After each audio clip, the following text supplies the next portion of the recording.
After the recent dinner, I made my way down to the Cockpit pub and got into conversation with Danny Bone.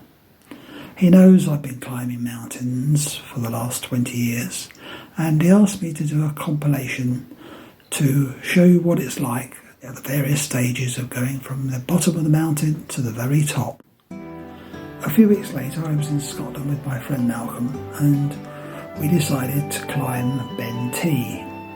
Ben T is a Corbett, which means it doesn't quite reach the 3,000 feet that turns it into a Munro, and so is far less visited than the neighbouring mountains.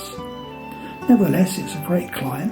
It's just above Loch Lochy, and although the weather wasn't great at the top, I hope the video sequence I've selected gives you an idea of what it was like to get to the top. So that ahead is Ben T, the top just in cloud now. We're already quite high up. That's a view down to the loch.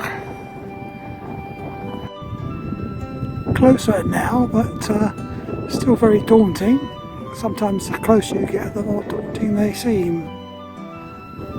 Lots of good mountains around too. Further encouragement as the mountains we were climbing opposite at the start are now way below us. The top is still out of sight. Getting there, and we found ourselves a track now which hopefully will take us to the top. Not too far now. A final push. We've had a very clear path, and it's much easier underfoot without all that grass to tramp through. Looking forward to my tea and Tunnock.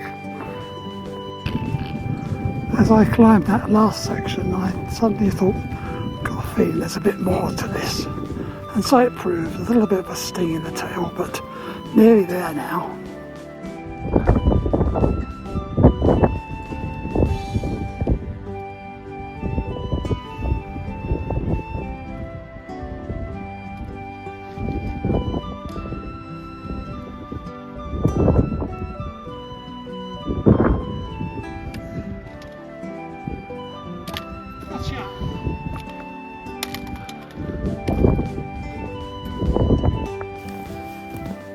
Tea and Tunnock, or two, very welcome. We used to call tops either one Tunnock top or two Tunnock tops, but these days even the small ones are two Tunnock tops. One of those days when it's better of view as you're coming up, when you get to the top. The mist has come in quite nicely now. You can just about see Malcolm there, but apart from that, not a lot. Better views now coming down to bring up the mist a bit. That's a mountain which is a Munro and probably gets 50 times as many visitors as this one does, for being in the wrong. The lower slopes are slowly starting to be replaced to replace the old pine forests with more suitable trees. Looking much better now. Ben T is close to Laggan, which is on the Caledonian Canal.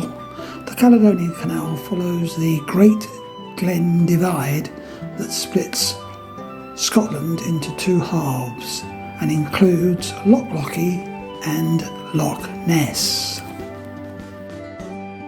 As you can see from the photo, Ben T is a solitary mountain with good views from the top. We started at about 11:15 and we had trouble finding the track that most people follow until we got close to the top.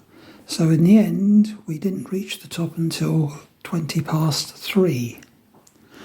The descent was much quicker, especially as we now had a track to follow, and this led us back to our starting point where we arrived at 5:45. It was a great day, but as you can see, a long day, and the scene of me staggering towards the top gives some idea of the effort involved.